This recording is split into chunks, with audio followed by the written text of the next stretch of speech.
नमस्कार, बिहारी न्यूज देख रहे हैं आप। मैं हूं आपके साथ में। आइए फटाफट अंदाज में देखते हैं 30 खबरें।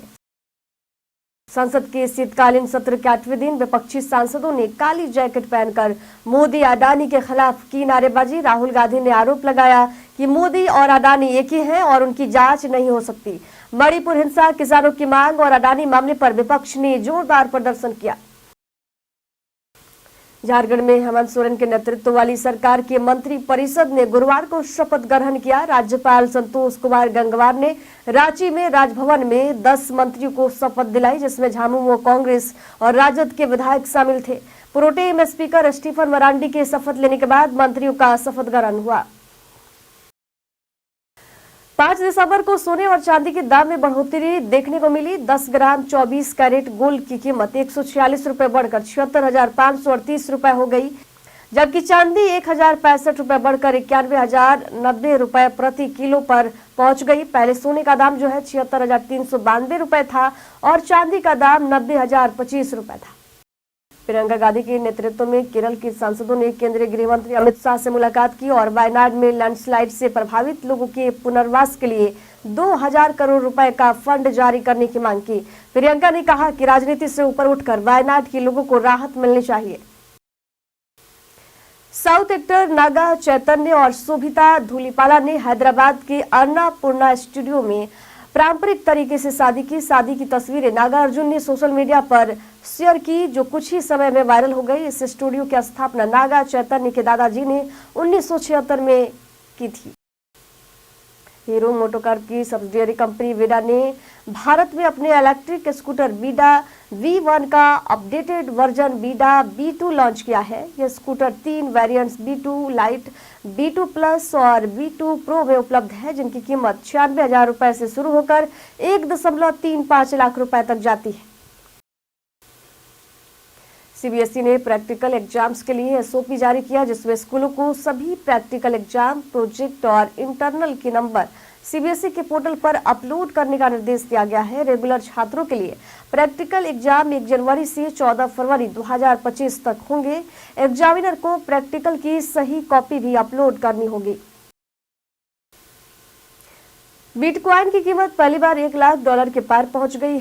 आज रिकॉर्ड उच्चतम स्तर पर पहुंच गई। पिछले 1 साल में बिटकॉइन के मूल्य में 118% की बढ़ोतरी देखी गई है। एक्सपर्ट्स का मानना है कि आने वाले समय में बिटकॉइन की कीमत में और तेजी देखी जा सकती है। आईपीएल की ब्रांड वैल्यू पिछले साल के मुकाबले 13% बढ़कर $12 बिलियन तक पहुंच गई है। ब्रांड फाइनेंस की रिपोर्ट के अनुसार स्विगी, इंस्टामार्ट ने डिलीवरी चार्ज बढ़ाने का निर्णय लिया है, जिससे ऑर्डर महंगे हो सकते हैं। स्विगी का ये कदम कंपनी को मुनाफे में लाने के उद्देश्य से उठाया गया है। असम सरकार ने गोमांस पर प्रतिबंध लगा दिया है, जो अब राज्य के होटलों, रेस्टोरेंट्स और सार्वजनिक स्थानों पर नहीं परोसा जा सकेगा। मुख्यमंत्री हेमंत बिस्वा शर्मा ने ये जानकारी सोशल मीडिया पर दी। जल संसाधन मंत्री पीयूष हजारिका ने कांग्रेस से इस फैसले का स्वागत करने या पाकिस्तान जाने को कहा है। भारतीय क्रिकेट सिलेक्टर्स ने मोहम्मद शमी की फिटनेस रिपोर्ट एनसीए के फिजियो नितिन पटेल से मांगी है। शमी इस समय सैयद मुश्ताक अली ट्रॉफी में बंगाल के लिए खेल रहे हैं और पटेल उनकी फिटनेस पर नजर रख रहे हैं। रिपोर्ट के आधार पर ही शमी को ऑस्ट्रेलिया दौरे के लिए चयनित किया जाएगा। सुप्रीम कोर्ट में पश्चिम बंगाल के पूर्व मंत्री पार्थ चटर्जी की जमानत याचिका पर सुनवाई हुई। चटर्जी के वकील मुकुल रोहतगी ने उनकी जमानत की मांग की, लेकिन बेंच ने उन्हें भ्रष्ट व्यक्ति बताते हुए जमानत देने से इनकार किया। पार्थ चटर्जी ईडी द्वारा गिरफ्तार किए गए थे और 20 करोड़ रुपए की राशि बरामद की गई थी। बैडमिंटन खिलाड़ी पीवी सिंधु अपनी शादी 22 दिसंबर को उदयपुर में बैंक्वेट दत्ता से करेंगी। शादी की रस्में 20 से 22 दिसंबर तक होंगी, जबकि 24 दिसंबर को हैदराबाद में रिसेप्शन होगा। सिंधु के पिता पीवी रमन ने पुष्टि की है कि दोनों परिवार लंबे समय से एक दूसरे को जानते हैं। केंद्र सरकार नए साल में अपने कर्मचारियों को 18 महीने का बकाया डीए और डीआर एक साथ जारी करने की तैयारी में है। नेशनल काउंसिल के सचिव शिव गोपाल मिश्रा ने सरकार से जल्द कार्रवाई करने का आग्रह किया है। 2024 की शुरुआत में यह राशि कर्मचारियों के खातों में जमा की जाएगी। भारतीय हॉकी टीम ने मस्कट में हुए पुरुष जूनियर एशिया कप के फाइनल में पाकिस्तान को 5-3 से हराकर खिताब की हैट्रिक बनाई। अरिजीत सिंह हुंदल ने शानदार 4 गोल किए, जबकि दिलराज सिंह ने 1 गोल किया। ये भारत का 5वां जूनियर एशिया कप खिताब है। पहले 2004, 2008, 2015 और 2023 में जीत चुके हैं। पटना सहित राज्य के कई इलाकों में अगले 3 दिनों के दौरान हल्का कोहरा और ठंड बढ़ने की संभावना है। न्यूनतम तापमान 1 से 3 डिग्री सेल्सियस तक गिर सकता है। 8 और 9 दिसंबर को पश्चिमी विक्षोभ के कारण कुछ इलाकों में बारिश की संभावना है, जिससे ठंड और बढ़ेगी। मौसम विभाग ने कहा कि इस साल सामान्य से ज्यादा ठंड पड़ने की संभावना है। क्रिसमस और नया साल नजदीक आते ही बच्चों की सुरक्षा को लेकर डॉक्टरों ने चेतावनी दी है कि ग्रैनी पर्स सिंड्रोम बच्चों के लिए जानलेवा साबित हो सकता है। इसमें दादी नानी के पर्स में रखी छोटी वस्तुएं जैसे कि सिक्के और दवाइयां बच्चों के गले में फंस सकती है। ये जहर का कारण भी बन सकती है। माता पिता से अपील है कि वे बच्चों को इन पर्स से दूर रखें। अभिषेक बच्चन और ऐश्वर्या राय के रिश्ते को लेकर तलाक की अटकलों के बीच अमिताभ बच्चन ने अपने बेटे की film I want to talk की तारीफ की। उन्होंने ट्वीट में अभिषेक की अभिनय क्षमता और इंसानियत की सराहना करते हुए कहा कि अच्छाई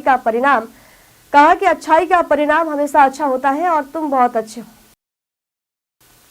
अल्लू अर्जुन और रश्मिका मंदाना की बहुप्रतीक्षित फिल्म पुष्पा 2 द रूल 5 दिसंबर को रिलीज हुई और पहले दिन जबरदस्त कमाई की। फिल्म ने प्रीमियर के बाद 21 करोड़ रुपए घरेलू बॉक्स ऑफिस पर कमाए और विदेशों में 30 करोड़ रुपए का कारोबार किया। इधर बिहार लोक सेवा आयोग 17वीं संयुक्त प्रतियोगी प्रारंभिक परीक्षा का एडमिट कार्ड जल्द ही जारी किया जाएगा। उम्मीदवार bpsc.bih.nic.in पर जाकर एडमिट कार्ड डाउनलोड कर पाएंगे। यह परीक्षा 13 और 14 दिसंबर 2024 को आयोजित होगी। भारतीय पुरुष जूनियर हॉकी टीम ने 2024 के जूनियर एशिया कप के फाइनल में पाकिस्तान को 5-3 से हराकर रिकॉर्ड 5वीं बार खिताब अपने नाम किया। अरिजीत सिंह हुंदल ने 4 गोल दागे, जबकि दिलराज सिंह ने 1 गोल किया। पीएम नरेंद्र मोदी और यूपी के मुख्यमंत्री योगी आदित्यनाथ ने टीम को बधाई दी है। क्लैट 2025 रिजल्ट पर रोक लगाने की मांग सुप्रीम कोर्ट में दायर याचिका के जरिए की गई है। याचिकाकर्ता ने प्रोविजनल आंसर की में 12 प्रश्नों के गलत उत्तर देने का आरोप लगाया है। फाइनल आंसर की 9 दिसंबर और रिजल्ट 10 दिसंबर को जारी किए जाने हैं। भारतीय रिजर्व बैंक ने बुधवार को यूपीआई लाइट से जुड़ी ट्रांजैक्शन लिमिट में बदलाव का ऐलान किया है। आरबीआई ने यूपीआई लाइट की प्रति ट्रांजैक्शन लिमिट बढ़ाकर 1000 रुपए कर दी गई है, जबकि टोटल लिमिट को बढ़ाकर 5000 रुपए कर दिया गया है, जो पहले 2000 रुपए थी। ये निर्णय बुधवार से शुरू आरबीआई की मॉनेटरी पॉलिसी मीटिंग में लिया गया है।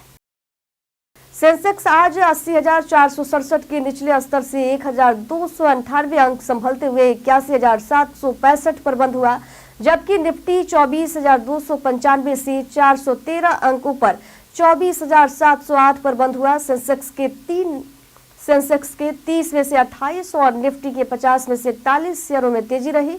आईटी सेक्टर में 1.95% की तेजी देखी गई, जबकि पीएसयू बैंक और रियल्टी सेक्टर में गिरावट आई।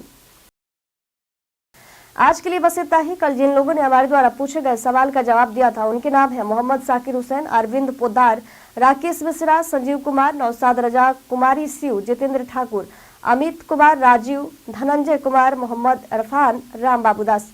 इसी के साथ बढ़ते आज के सवाल की ओर। और आज का सवाल है, क्या आपके पास कोई ऐसा आदत है जिसे आप बदलना चाहते हैं? इसका जवाब आप हमें हमारे कमेंट सेक्शन में लिखकर जरूर बताइएगा। आज के लिए इतना ही, धन्यवाद।